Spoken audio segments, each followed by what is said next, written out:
Olá, pessoal. Através da quarta edição da Lei de Incentivo à Cultura da Periferia, com o projeto Arte como Exceção à Criação para a Retomada dos Diálogos consigo e com a História, hoje a gente vai iniciar a versão adaptada da Oficina de Desenho de Observação e Orientação para a Deriva, que originalmente visava a aplicação do método do caminhar sem destino e sem utilidade, e assim buscava propor uma investigação metalinguística em relação a essa questão do espaço, né? Tanto ao pensamento do espaço deslocamento, quanto o espaço cartesiano do plano gráfico, quanto ao ato do fazer e do caminhar, né? Mapeando as tendências que condicionam os indivíduos durante os atos perceptivos, né? Então, era uma adaptação da teoria da deriva, que a gente ia usar para discutir o pensamento espacial e também do desenho. E nesse caso, por conta da pandemia, a gente vai focar mais na questão do desenho de observação, que é uma coisa que você pode fazer em casa, tanto como uma forma de guiar o olhar para quando a gente puder conduzir novamente os nossos corpos para a deriva, né? Então, começando aqui sobre o diálogo, sobre as linhas. Hoje a oficina seria sobre o desenho que se constrói através da linha, e para isso a gente ia usar alguns exemplos para mostrar como que aconteceu uma mudança de paradigma na história da linha e o quanto que isso tem a ver com as gerações e o quanto que as linhas refletem aquilo que determinadas civilizações valorizam. No caso, aqui a gente tem uma imagem da arte egípcia, que tem como característica um aspecto platônico de representação de um ideal. Então, a gente vê o caráter de escrita e a representação ideal para a gente compreender a narrativa, que é ombros virados para frente, os membros na lateral, a cabeça também, bem para denotar o que as pessoas estão fazendo. Então, aqui a gente tem evidenciado também o caráter de religião antroposomórfica. A gente tem essas figuras metade homens e metade bichos que eles cultuavam. E as instruções, tudo tem um caráter de escrita, legal, muito fenomenal, arte egípcia. O Gombrich, no História da Arte, ressalta a importância do ateliê durante o processo de incorporação da arte egípcia pela arte grega, bem como da transição bidimensional, né, para as formas tridimensionais que veio a ser a arte grega posteriormente, como característica. E o Gombrich apontou que o processo, observando os pés, né, que são sempre colocados de lado, que o processo que demorou para eles trazerem um pé para frente, esse processo durou 400 anos, de um trabalho coletivo, de muitas pessoas. Aqui, em alguns momentos, a gente consegue encontrar algumas soluções, tipo esse pezinho tortinho aqui, demonstra que, pela observação, eles estão tentando chegar numa solução de como trazer esta figura para fora, né? Aqui, outras formas de representação possível, aqui a gente já observa um pé já vindo para... Olha o Covid! Um pé já voltado para frente, tem todo um estudo, as figuras do fundo permanecem chapadas, mas vai evoluindo a discussão. É interessante também, nesse caso, como que a discussão da arte egípcia como um ideal platônico, eles trouxeram para cá. Os pés na lateral, vistos de lado, e o tronco visto de frente, como que seria um corpo torcido daquela forma. Eu achei interessante, parece um diálogo. Não sei se é exatamente essa a intenção, mas enfim.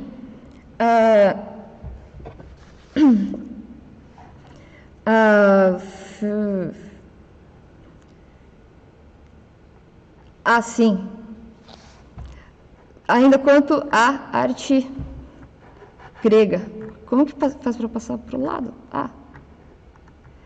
Na arte grega, a representação das divindades deixou de ser como na arte egípcia. A gente não tem imagens aqui, porque elas não existem mais, né? Mas o Gombrich se refere aos relatos da estátua de Atenas como uma escultura em madeira de 11 metros, cravejada de pedras preciosas que depois foram saqueadas, segundo os levantamentos da época. E era isso, era uma coisa fenomenal, coloridona, 11 metros, cravejada de pedras preciosas. E já não eram mais figuras metade humanas, metade animais, eram só as representações humanas. Os deuses gregos eram deuses que tinham um caráter mais humano. E aí também, mas aí a Idade Média, veio a Idade Média, que foi um período um tanto obscuro, as obras serviam à igreja, os artistas não tinham nome, uma coisa embaçada. Vitrais e iluminuras, a retomada da concepção platônica da arte como representação do ideal e uma retomada da bidimensionalidade também. Aquele esforço de trazer a figura para frente, meio e os fundos, esse diálogo, meio que ficou esse... Vitrais, iluminuras, coisas que serviam à igreja. A retomada da observação e da ideia de perspectiva acontece no Renascimento, né? Onde os artistas novamente se debruçam sobre a arte clássica para tentar trazer a figura para frente de novo e empreendem estudos acerca da noção de perspectiva. Tanto no sentido da perspectiva atmosférica, da cor do fundo ser mais clara do que a cor da frente, quanto no tamanho, tem pessoas que vão codificar isso em fórmulas numéricas.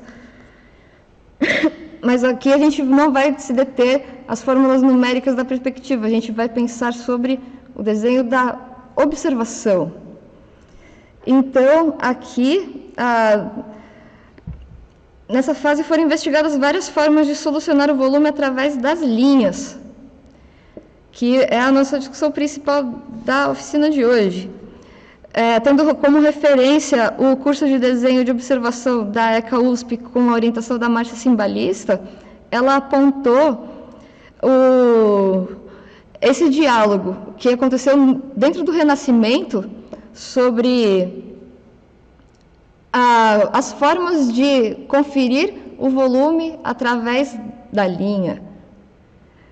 E as discussões que isso geravam, né? Porque eram várias teorias diferentes e como que isso acrescentou na época e adiantou bastante o lado da galera que pesquisava isso, e enriqueceu esse debate acerca da linha. O André Mantenha, que é este cara que estamos vendo aqui, teria como uma característica, que não sei se dá para ver aqui, mas são linhas diabolicamente minúsculas paralelas, né? Então ele fazia o objeto e jogava várias paralelas para dar uma sensação de unidade no desenho. Você olha assim e não parece que tem. O cara conseguiu dar uma sensação de unidade no desenho. O Schongauer, enfim, esse aqui é o André Mantenha.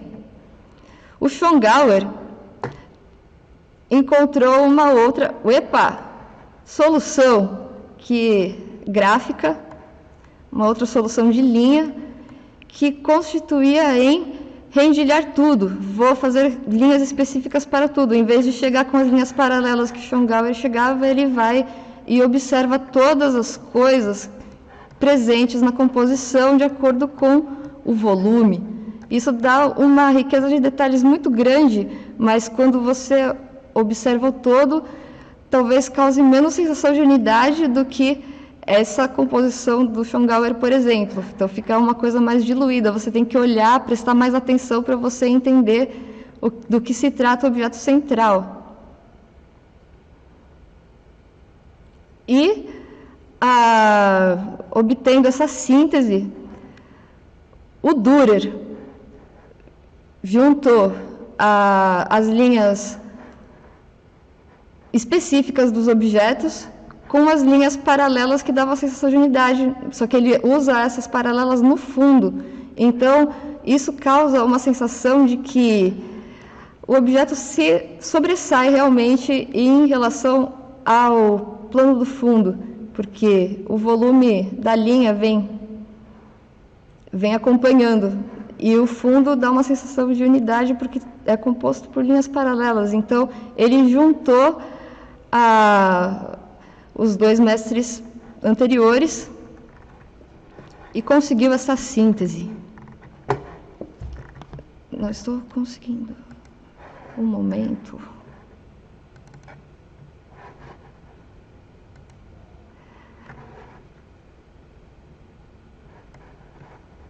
Aqui a gente tem o Dürer de novo.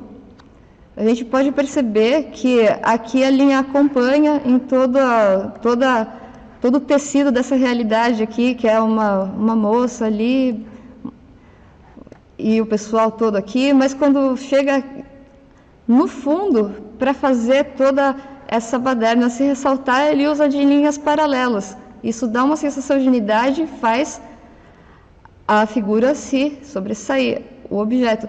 E aqui a gente tem Nossa, é isso. Esse é o outro Dürer, para a gente ver o nível de detalhamento que o cara conseguia alcançar. Não sei se está dando para ver aí. São linhas bem específicas. Está dando para ver aí bem, pessoal?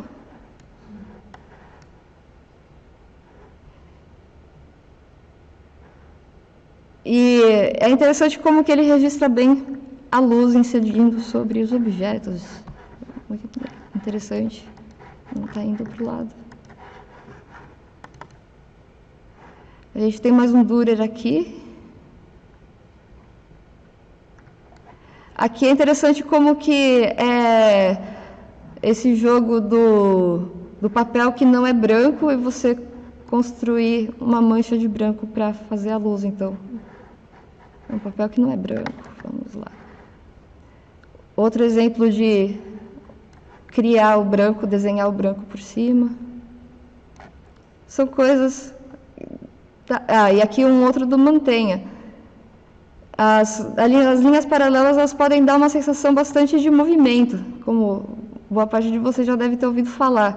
Olha que ele não puxa a figura tão para fora que nem o Dürer, mas as linhas paralelas dele dão conta da volumetria.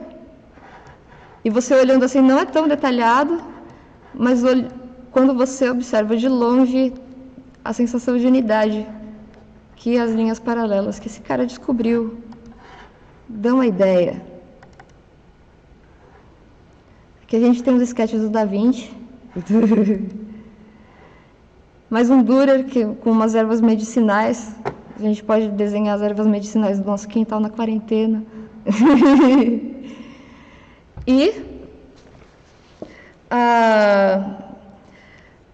aqui a gente tem uma transição para o barroco. Esse cara se chama Hercules Segers e ele é importante para entender o papel da observação para a descrição das paisagens e das faturas gráficas voltadas à volumetria. Ele fazia muita gravura em metal, eu acho que influenciou bastante o pensamento do cinema, do cinema de ficção científica, não.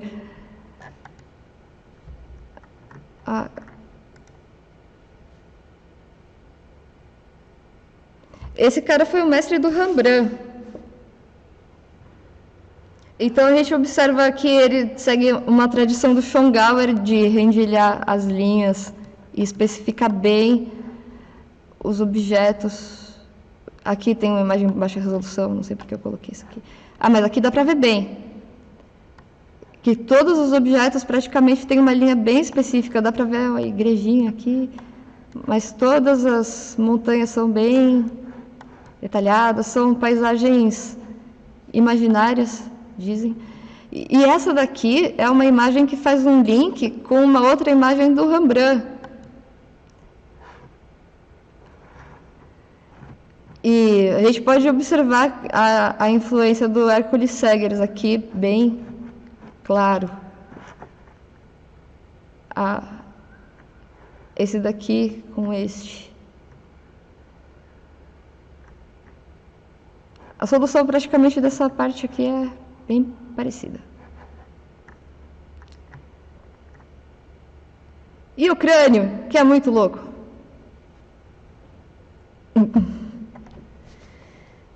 Então, essa é uma pintura do Hercules Segers. Aí falando de Rembrandt, né? Falou do discípulo, falou do mestre, tem que falar do discípulo. Com imagem em baixa resolução não dá.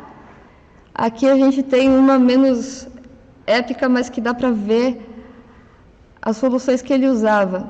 Ele deixou, talvez, de especificar tanto. Assim, eu acho que o Rembrandt operou uma outra síntese no mesmo nível que o Dürer tinha feito lá atrás.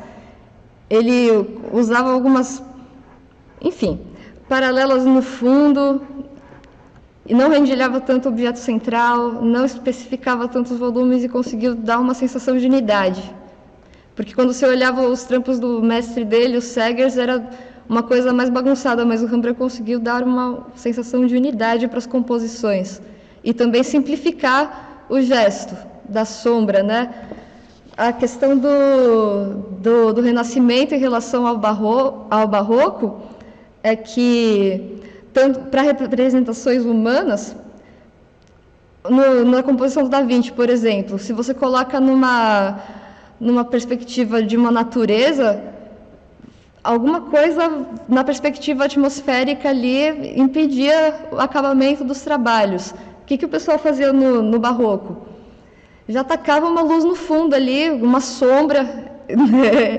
E uma coisa que o Rembrandt mudou também, eu acho que na forma de pensar o indivíduo dentro do espaço, é que não tem mais uma coisa que delimita a pessoa em relação ao fundo.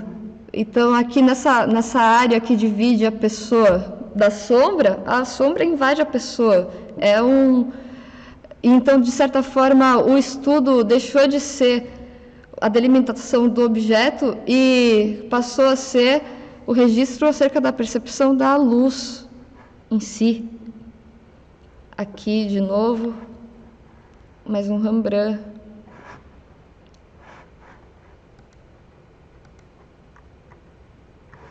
Aqui outro Dürer.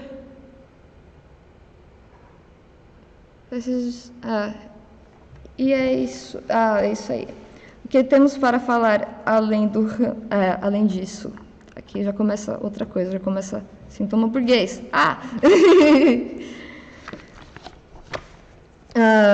A imagem no Rembrandt, ela se liberta desse conceito platônico de representação do ideal no sentido de não ter uma linha de contorno e o diálogo ser acerca da percepção da própria luz.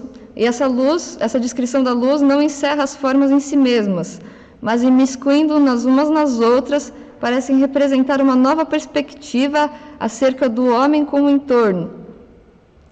Uma nova perspectiva. Você pode... como se você pudesse se fundir com o meio, o que antes a relação do ser humano com o entorno era bastante mais delimitada. E é isso aí.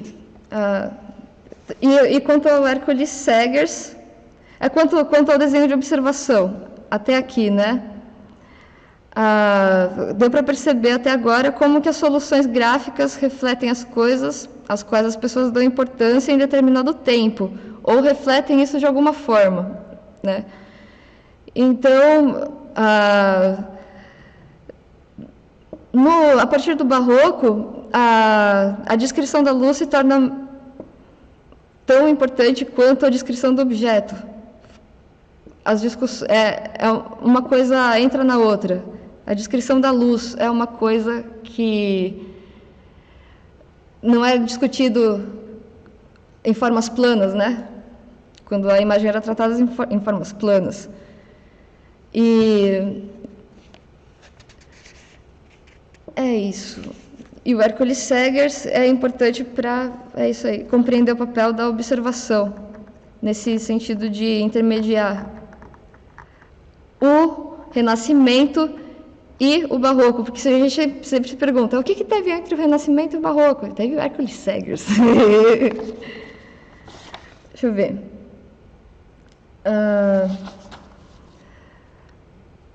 E o conhecimento transmitido através das gerações e o quanto que a síntese requer experiência, às vezes de 2 gerações ou mais. No século XVIII, isso aqui é uma imagem do Rococó, isso é Fragonard. Não estou falando besteira, isso não sei. Se eu não me engano, é Fragonard. Após o Barroco, a burguesia encontrou uma vez aí uma brecha na expressão da arte, com essa temática romântica e folhetinesca do Rococó e outras coisas que vieram aí. Aí a gente já vê que o hedonismo vai prevalecer sobre a temática religiosa. É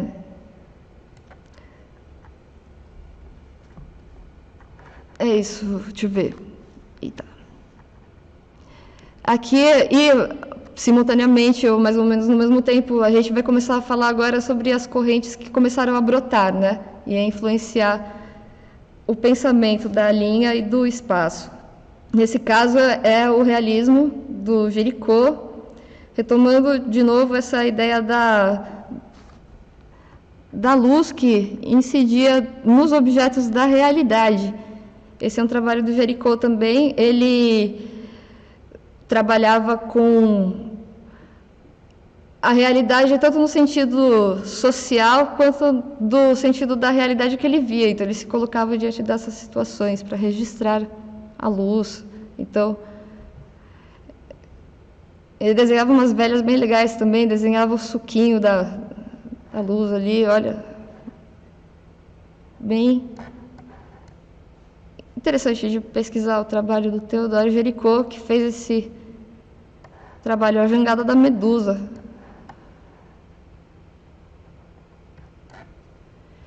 Que mais tarde influenciaria,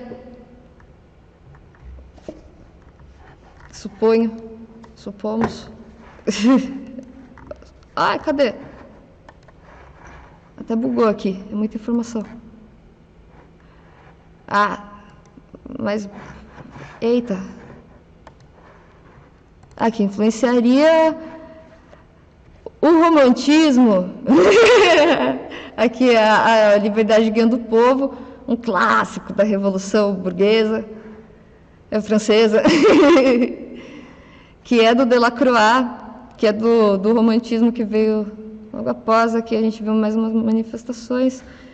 E o século XIX promoveu essa coexistência e o nascimento de variadas formas de expressões artísticas, né? Aí, como exemplo, a gente vai ter, convivendo há mais ou menos tempo, o romantismo, o realismo, o impressionismo, o pós-impressionismo e o simbolismo, menos falado, mas não menos importante. Vamos ver algumas coisas que tem aqui. Esse aqui, clássico, esse é o Seurat, será?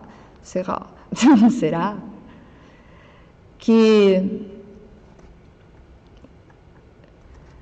era do pontilhismo, neoimpressionismo, a gente aprendia pontilhismo na escola, né? E o interessante deste camarada é que ele foi um dos primeiros a usar o lápis, porque antes eles usavam pedras no lugar, e o lápis é uma tecnologia do século XIX. Então, ele usava bastante este papel poroso com estes lápis que davam a textura. Através das camadas e o corpo do papel. É interessante o modo como ele desenhava. E Cézanne, né, gente? E Cézanne.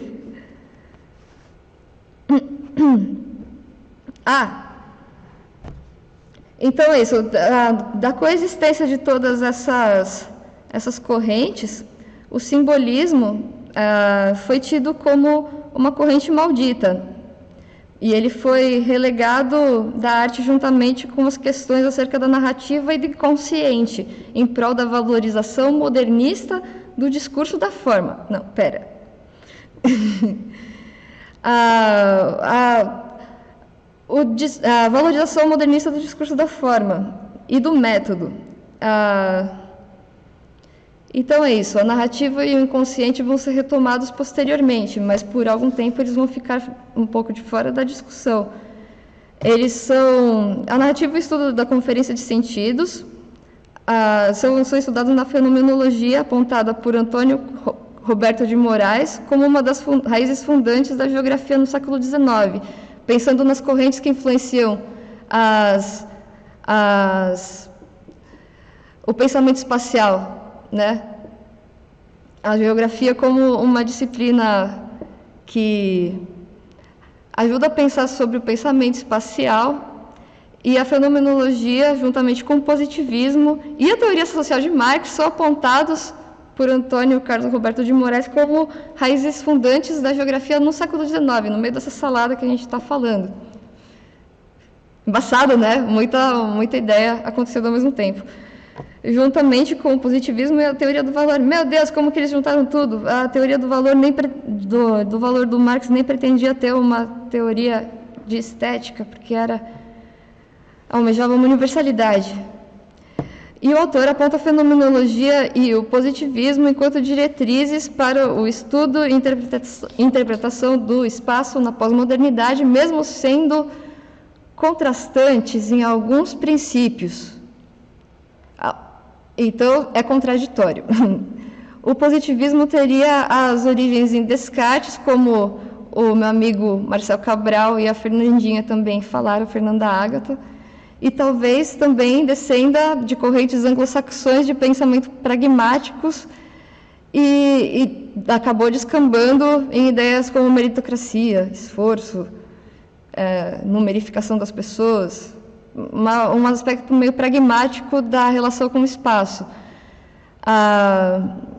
Dentre essas outras questões que influenciaram o pensamento espacial, a gente tem a fenomenologia, que já pega pela questão central do corpo e do acaso para a conferência de sentido. Então, é uma ciência que leva mais em conta a percepção e antecipa a visão do pós-estruturalismo sobre o corpo como produtor de conhecimento, questionando o pensamento cartesiano do indivíduo determinado pelas faculdades racionais. E eles também têm uma temática que é a da Lebenswelt, um ato de fé perceptiva, né? Para vocês verem como que a percepção era uma constante na pesquisa dos caras, que era o estudo dos atos constitutivos da percepção e da consciência, que se imprimem na ontologia e na memória, mas não de forma causal e com reverberações imprevisíveis. E eles também trabalhavam com o conceito de sinergia, que é o todo, as partes em relação ao todo. Nesse caso, o Merleau-Ponty fala bastante do Cézanne, quanto à fenomenologia. Então, pensando na geografia como uma ciência para pensamento espacial, no século XIX, as correntes que o influenciaram foram o positivismo, a fenomenologia e a teoria do valor de Marx. Né? A fenomenologia mais tarde viria a influenciar as teorias da psicogeografia e da geografia humana, e posteriormente da teoria da deriva, que vamos falar um pouco mais, e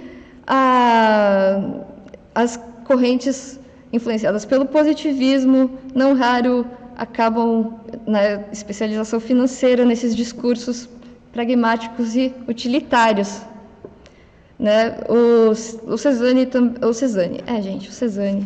o Merleau-Ponty fala bastante sobre o Cezanne. Ele fala sobre as etapas do processo que confluem para a significação do total, né?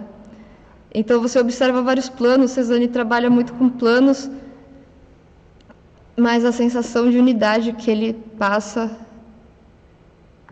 é bonito demais. Então, é isso aí. Aqui, o simbolismo. A gente tinha falado do simbolismo. Aqui tem algumas imagens. Quando a gente tinha falado sobre a narrativa, né? E o inconsciente, era disso que a gente estava falando. Como coisas que ficaram ali na geladeira, enquanto a valorização formal estava em vigência. No século XX, com o modernismo, né?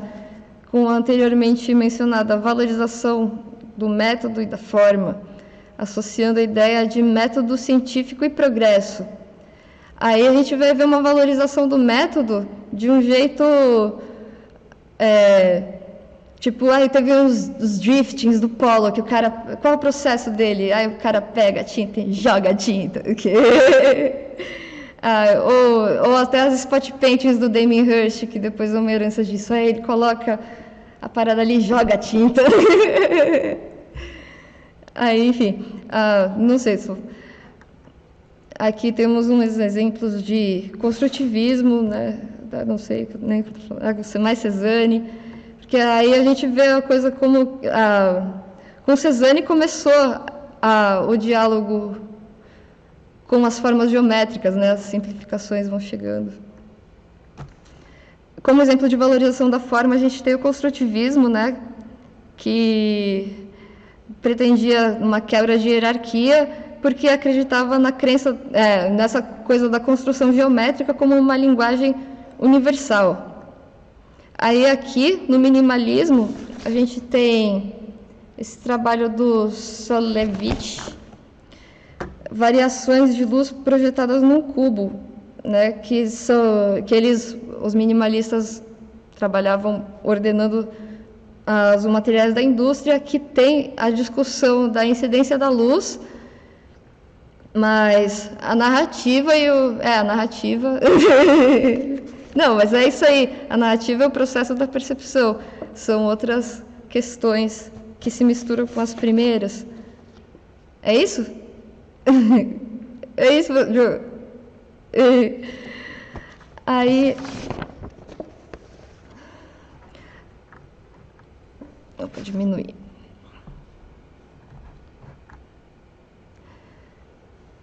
As questões da narrativa do inconsciente, que foram relegadas lá no simbolismo, foram posteriormente retomadas na arte europeia em dois momentos, ou talvez mais.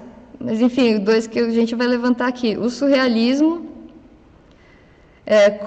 que alguns expoentes também influenciaram a linguagem contemporânea.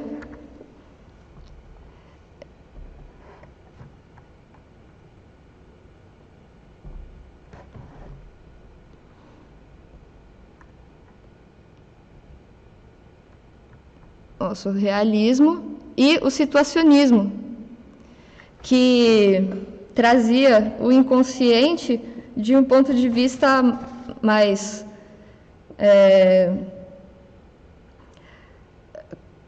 para a criação, no fim último, de uma cidade situacionista, era o que eles diziam.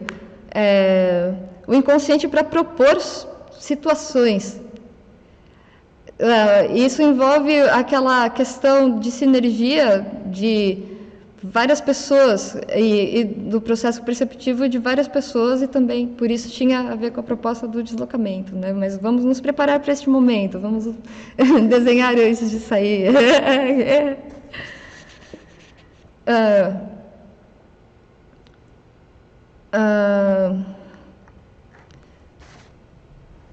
Então, como imaginar uma cidade? A utopia é importante.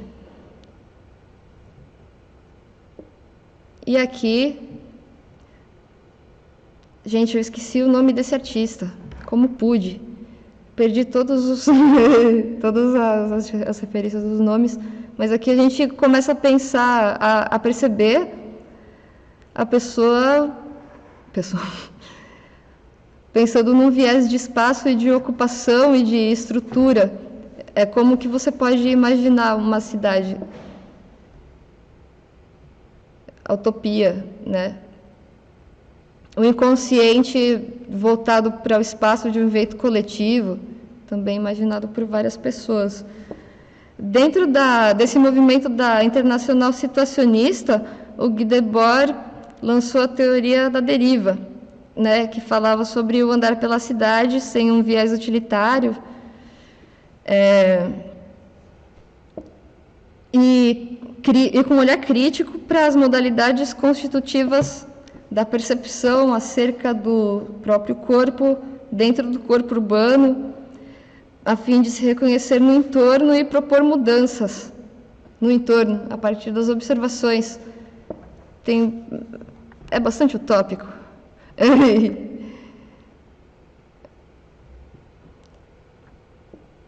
Abolição do trabalho alienado. Aí ideias como, gente, eles estavam bem animados com o progresso, dá para perceber, né? Animadíssimos com o progresso, gente. Isso é uma questão que a gente vai meter o pau depois, no ânimo com o progresso.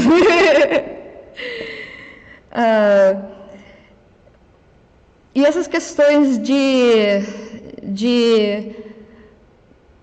levar em conta a questão ontológica com o espaço faz a prática da deriva se aproximar das questões levantadas pela geografia humana ou psicogeografia, onde os viventes são considerados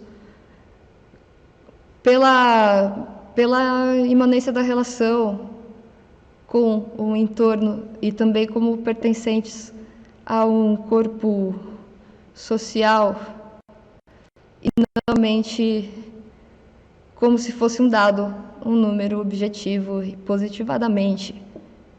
Então, por enquanto é isso. A aula de hoje, a oficina de hoje foi voltada para o desenho de linha e para o diálogo sobre as questões da narrativa e do inconsciente desde um tempão. Valeu, pessoal. Estaremos em breve com mais coisas para vocês pensarem e desenharem. E participem da nossa exposição online. Vai ter a hashtag aqui embaixo, não sei, em algum lugar aí embaixo, para vocês enviarem os desenhos que vocês fizeram a partir dessa oficina. E é isso aí. Bora desenhar.